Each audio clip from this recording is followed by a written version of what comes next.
Hello, ഞാൻ ഇന്ന് വന്നേക്കുന്നുണ്ടല്ലോ ഒരു പക്ക ചൈനീസ് റെസിപ്പി ആയിട്ടാണ്. Spicy chilli pork. ഇതൊരു കിടുക്കാച്ചി ആയിട്ടാട്ടോ. ഈ പോർക്ക് കഴിക്കുന്ന ആൾക്കാർ എല്ലാരും മസ്റ്റ് ട്രൈ ചെയ്ത് നോക്കേണ്ട ഒരു ഡിഷ് ആട്ടോ ഇത്. ഒരു അടിപൊളി ഐറ്റം. പേരിൽ മാത്രമല്ല കേട്ടോ സ്പൈസി, നല്ലവണ്ണം വറ്റൽമുളകൊക്കെ ഇട്ട് ഉണ്ടാക്കുന്ന പോർക്കാണേ. അപ്പൊ നമുക്ക് റെസിപ്പിയിലോട്ട് പോവാം. യൂഷ്വലി നമ്മൾ ഈ റെസിപ്പിയിൽ നെയ്യുള്ള പീസും ഇടാറുണ്ട് കേട്ടോ. ഞാൻ ഇന്ന് മാർക്കറ്റിൽ ചെന്നപ്പോൾ നെയ്യില്ലാത്ത പീസ് കണ്ടു, അങ്ങനെ ഞാൻ വാങ്ങിച്ചെന്നേ ഉള്ളേ. അപ്പൊ ഇത് നന്നായിട്ട് വിനാഗിരിയൊക്കെ ഒഴിച്ച് ഒന്ന് കഴുകിയിട്ട് നമുക്ക് വേവിക്കാൻ വെക്കാം കേട്ടോ. കുറച്ച് ജിഞ്ചർ ഗാർലിക് പേസ്റ്റും ഉപ്പും ഇട്ടിട്ട് നമുക്കൊന്ന് വേവിക്കാൻ വെക്കാമേ. ഒരു 2 വിസിൽ അടുപ്പിച്ചെടുത്താൽ മതിയെ. എന്നിട്ട് നമ്മൾ എടുത്ത് ചൂടാറിയിട്ട് നമ്മൾ കട്ട് ചെയ്തെടുക്കുക കേട്ടോ ചെയ്യുന്നത് ഇതുപോലെ. അപ്പൊ ഞാൻ മൊത്തം പോർക്കും കട്ട് ചെയ്തെടുത്തിട്ടുണ്ട്. നമുക്ക് ഇനി എല്ലാ സോസും എല്ലാം ഒഴിച്ച് മാരിനേറ്റ് ചെയ്യാമേ. ഞാൻ 750 ഗ്രാം പോർക്കാട്ടോ എടുത്തേക്കുന്നത്.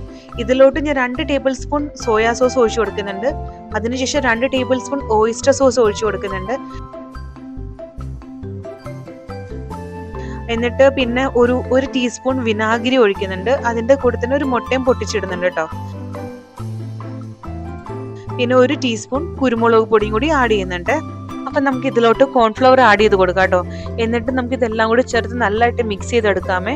ഇതിലോട്ട് ഉപ്പ് ഇപ്പൊ ആഡ് ചെയ്യരുത്, കാരണം നമ്മൾ വേവിച്ചപ്പോഴും ഉപ്പ് ഇട്ടിട്ടുണ്ടായിരുന്നു. പിന്നെ നമ്മുടെ ഈ സോസിനെല്ലാം ഉപ്പുണ്ടല്ലോ, അപ്പൊ നമ്മൾ ഇനി ആഡ് ചെയ്ത് കൊടുത്തു കഴിഞ്ഞാൽ ഉപ്പ് കൂടുതലായിരിക്കും. നമുക്ക് ലാസ്റ്റ് സ്റ്റേജിൽ വേണമെങ്കിൽ മാത്രം നമുക്ക് ഉപ്പ് ആഡ് ചെയ്ത് കൊടുക്കാമേ.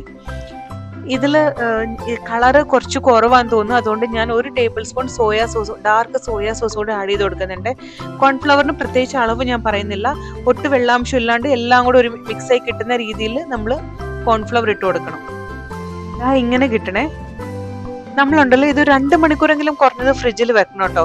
പറ്റുവാണ്, സമയം ഉണ്ടെങ്കിൽ 1 ദിവസം വെക്കുന്ന കേട്ടോ നല്ലത്. കാരണം ഇതിന്റെ സോസിന്റെ എല്ലാത്തിന്റെ ഫ്ലേവേഴ്സ് എല്ലാം കയറി പിടിച്ച് പിറ്റേ ദിവസം ഫ്രൈ ചെയ്യുമ്പോഴാട്ടോ കൂടുതൽ ടേസ്റ്റ്.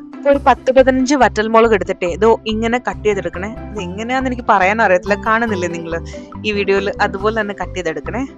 എന്നിട്ടുണ്ടല്ലോ നമുക്ക് ഇതിന്റെ സീഡെല്ലാം കളഞ്ഞിട്ട് വേറൊരു പാത്രത്തിലോട്ട് മാറ്റാമേ. നമുക്ക് ഇനി ഇതിലോട്ട് വേണ്ടതേ 2 മീഡിയം സൈസ് സവാള കട്ട് ചെയ്തെടുക്കുക. പിന്നെ അതുപോലെ തന്നെ ഒരു ഫുൾ പോഡ് വെളുത്തുള്ളി, അതും ചോപ്പ് ചെയ്തെടുക്കുക. നമുക്ക് ഇനി ഒരു പാൻ അടുപ്പത്ത് വെച്ചിട്ട് പോർക്ക് ഫ്രൈ ചെയ്യാൻ ആവശ്യത്തിനുള്ള എണ്ണ ഒഴിച്ചു കൊടുക്കാം കേട്ടോ. എന്നിട്ട് നമുക്കിത് ചൂടായതിനു ശേഷം നമുക്ക് പോർക്ക് ഇട്ട് കൊടുക്കാമേ. ഇടയ്ക്ക് നമ്മളൊന്ന് ഒരു സ്പൂൺ വെച്ചിട്ട് ഒന്ന് പോർക്ക് തിരിച്ചും മറിച്ചും ഇട്ട് കൊടുക്കണേ. എപ്പോഴും ഇളക്കരുത് കേട്ടോ. എപ്പോഴും ഇളക്കി കഴിഞ്ഞാൽ അതിൽ നിന്ന് മറ്റേ കോൺഫ്ലവറിന്റെ അതെല്ലാം വിട്ടിങ്ങ് പോരുക. എപ്പോഴും ഇളക്കരുത്, ഇടയ്ക്കൊന്ന് തിരിച്ചു മറിച്ചിടണേ. എന്നിട്ടത് മുരിയുന്നത് വരെ നമുക്കൊന്ന് വേവിച്ചെടുക്കാം.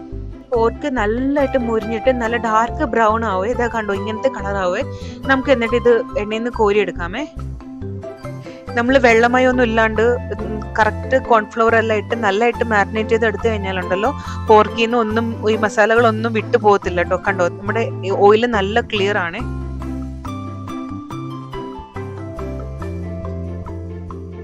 ഇനി ഒരു പരന്ന പാൻ അടുപ്പത്ത് വെച്ചിട്ടുണ്ടല്ലോ. നമ്മൾ പോർക്ക് ഫ്രൈ ചെയ്യാൻ ഉപയോഗിച്ച ഓയിൽ ഉണ്ടല്ലോ, അതിൽ നിന്ന് ഒരു 4-5 ടീസ്പൂൺ ഓയിൽ ഇതിലോട്ട് ഒഴിച്ചു കൊടുക്കാം കേട്ടോ.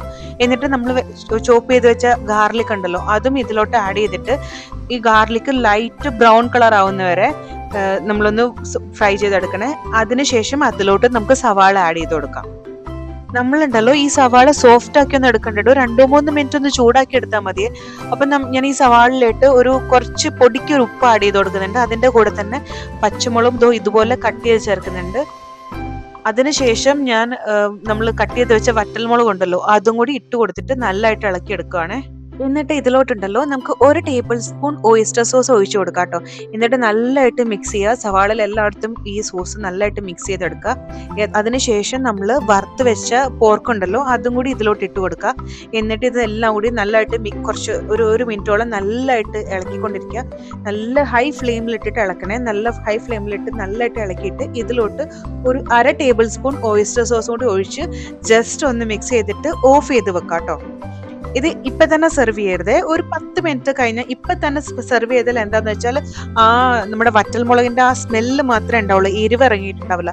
ഒരു 10 മിനിറ്റ് വെച്ചതിന് ശേഷം നമ്മൾ സെർവ് ചെയ്ത് കഴിഞ്ഞാൽ അതിൽ ആ വറ്റൽമുളകിന്റെ എരിവ് കൂടെ ഇറങ്ങിയിട്ടുണ്ടല്ലോ, ഒരു അടിപൊളി ടേസ്റ്റ് ആയിരിക്കും കേട്ടോ. നല്ല സ്പൈസിയും ഒട്ടും എല്ലാം നല്ല ടേസ്റ്റ് ആയിരിക്കുവേ. അപ്പോൾ നിങ്ങൾക്ക് എന്റെ റെസിപ്പി ഇഷ്ടമായെങ്കിൽ വീട്ടിൽ ട്രൈ ചെയ്ത് നോക്കാൻ മറക്കല്ലേ.